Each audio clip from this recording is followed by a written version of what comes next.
कि हर एक पुत्र को अपने माता पिता की बात का पालन करना चाहिए। जब एक पुत्र जिसकी उम्र मात्र 5 वर्ष है, अरे जब वो पुत्र माता पिता की बात का मान करके उसने सभी के चरणों को स्पर्श करना प्रारंभ कर दिया और उसकी उम्र इतनी हो गई कि आज वह अमर हो गया बालक। कोई बड़ी ही सुंदर बात कहता है, जो बेटा अपनी माँ का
विधना ने बेटा दिया न था, घर तो था पर घर का दिया न था।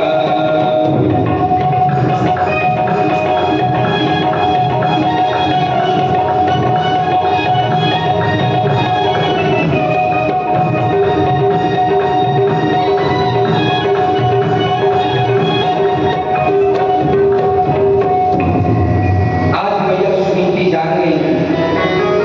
अरे मैया सुनीति जो धर्म पे चलती, जो वेद पे चलती, मैया सुनीति जान गई कि महाराज की कोई संतान नहीं है।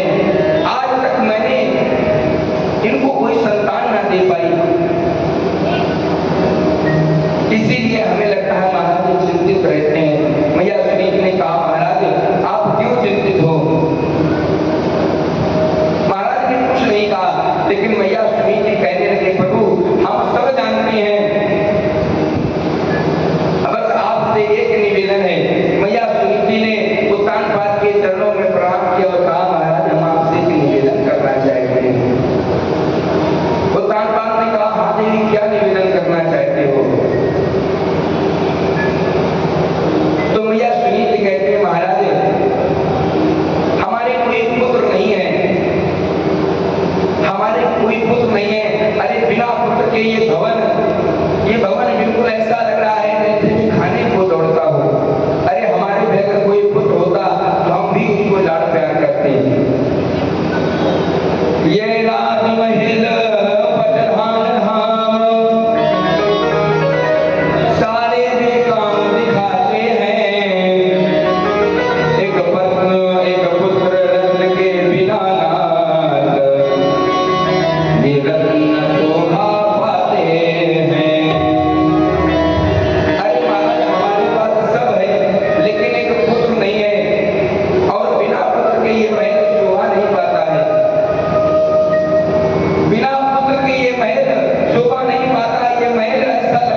लेकिन मैया सुनीति के कहने पर सुरुचि को विवाह करना पड़ा। उत्तानपाद ने दूसरा विवाह किसके साथ में? सुरुचि के साथ में किया। अरे उत्तानपाद का बृहद विवाह सुरुचि के साथ में हुआ। आज जब सुरुचि उत्तानपाद जी ब्याह करके ला रहे हैं, सुरुचि डोली में बैठी चली आ रही हैं और जैसे महलों के अंदर प्रवेश करना चाहा सुरुचि ने, तो सुरुचि को पता चला, सुरुचि को क्या हुआ कि इन राजा की एक रानी महलों में पहले से रहती है। अरे जब आज सुरुचि को पता चला कि महलों में एक रानी पहले से है, तो आज सुरुचि को क्रोध आ गया। अरे सुरुचि को क्रोध आ गया। सुरुचि ने कहारों से कह दिया, अरे ठहरो ठहरो, पालकी को यहीं रोक दो, पालकी को यहीं रोक दिया जाए। कहारों ने पालकी को वहीं पलट दिया। महाराज उत्तानपाद को बुलाया गया। महाराज उत्तानपाद सुरुचि की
सुरती के साथ उतान राजमहलों में रहने लगे। आज मैया सुनीति अकेले जंगल में रह रही हैं और महाराज महलों में सुरती के साथ रह रहे हैं। देखिए समय मैया सुनीति ने क्या सोचा होगा कि हमें घर त्यागना पड़ेगा। मैया सुनीति ने कभी नहीं विचार किया होगा कि हमें घर त्यागना पड़ेगा। आज मैया सुनीति जंगल में रह रही हैं। बहुत समय हो गया, महाराज उत्तानपाद सुरती के साथ महलों में रहते हैं। एक दिन का समय था कि महाराज उत्तानपाद जंगल में शिकार खेलने गए। हिरण का पीछा करते करते जंगल में बहुत दूर तक चले गए, जिससे इनको लौटने में रात हो गई। और जब लौट करके आए तो क्या महलों के दरवाजे बंद थे। एक रात लौटे नृपति खेल कर शिकार, राजमहल के उस समय पाए बंद दीवार। महाराज उत्तानपाद महल में आए तो महलों के जब दरवाजे को बंद देखा तो महाराज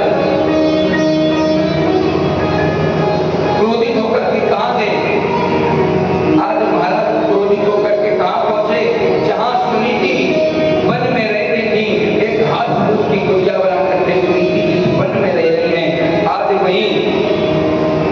आज वहीं पर जाकर के उत्तानपाद पहुंच गए। अरे महाराज उत्तानपाद उस कुटिया में जब प्रवेश किए तो मैया सुनीति ने खड़े होकर के उत्तानपाद का स्वागत किया। महाराज उत्तानपाद का स्वागत किया, उनके चरणों को धुला है। जल लेकर के आई और महाराज के चरणों को धुला। चरणों को धुल करके उनके चरणों के जल का पान किया। रात्रि हो चुकी थी, फिर उनके शयन करने के लिए घास के ही बिछौना बनाया। घास का बिछौना बनाया। आज उत्तानपाद उसी महल में रहने लगे। उसी कुटिया में एक रात रुके और उसी रात उत्तानपाद जी उस कुटिया में रुके और प्रातः काल होते ही अपने महलों में आ गए। समय आया, दोनों रानियां गर्भवती हैं। मैया सुनीति के गर्भ से ध्रुव का जन्म हुआ और मैया सुरती के गर्भ से उत्तम का जन्म हुआ। देखिए ये बेटे एक ही बाप के दोनों संतानें हैं, लेकिन दोनों का जीवन तो देखिए। दोनों एक ही पुत्र की संतानें हैं, लेकिन दोनों का जीवन बिल्कुल अलग अलग है। अरे मैया सुनीति घास फूस की कुटिया के अंदर ध्रुव का पालन पोषण कर रही हैं और सुरती महलों में उत्तम का पालन पोषण कर रही हैं। एक ही राजा के दोनों पुत्र हैं, लेकिन दोनों का जीवन बिल्कुल अलग है।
करके उतार दिया है।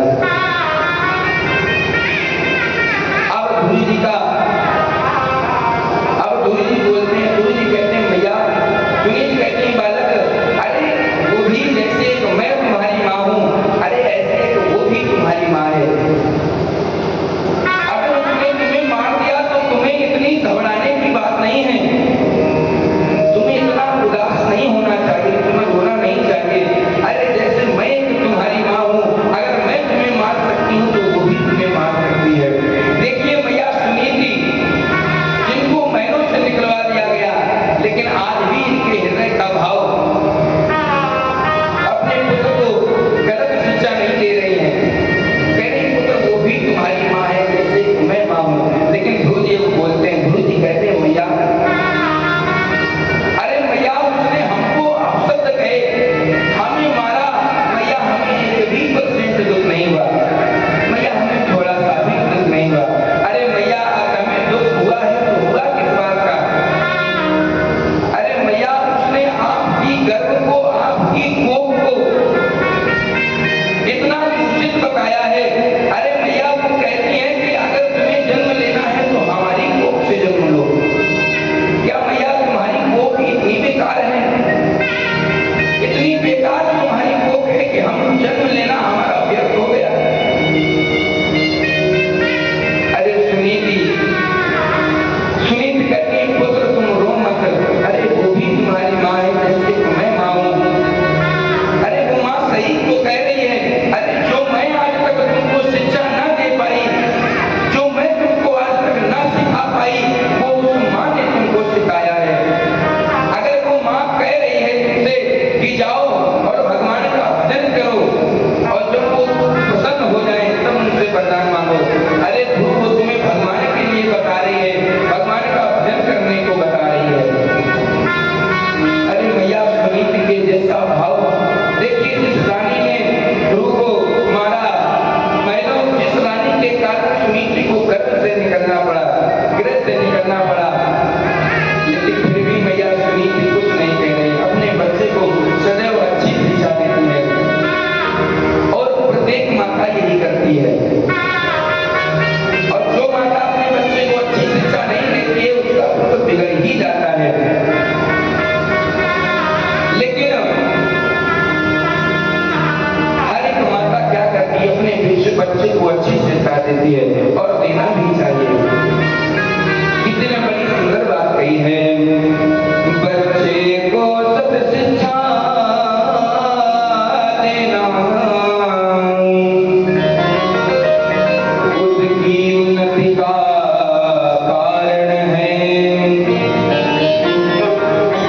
बेटा हर से ज्यादा दुलार बर्बादी का ही कारण है। इसीलिए बच्चे को सदैव अच्छी शिक्षा देनी चाहिए। और जो माता अपनी बच्ची को अच्छी शिक्षा नहीं, दुलार देती है, वही जिसके पुत्रों को ज्यादा दुलार दिया जाता है, वही पुत्र बड़े होकर के बिगड़ जाते हैं। आज गुरु जी ने क्या किया? गुरु कहते हैं भैया अगर आप भी कह रही हो कि वहां जाना चाहिए, वो परमात्मा है। भैया सुनीति कह रही पुत्र, अरे ये सब सांसारिक पिता है, ये जो पिता है ये कैसे, ये सांसारिक पिता है।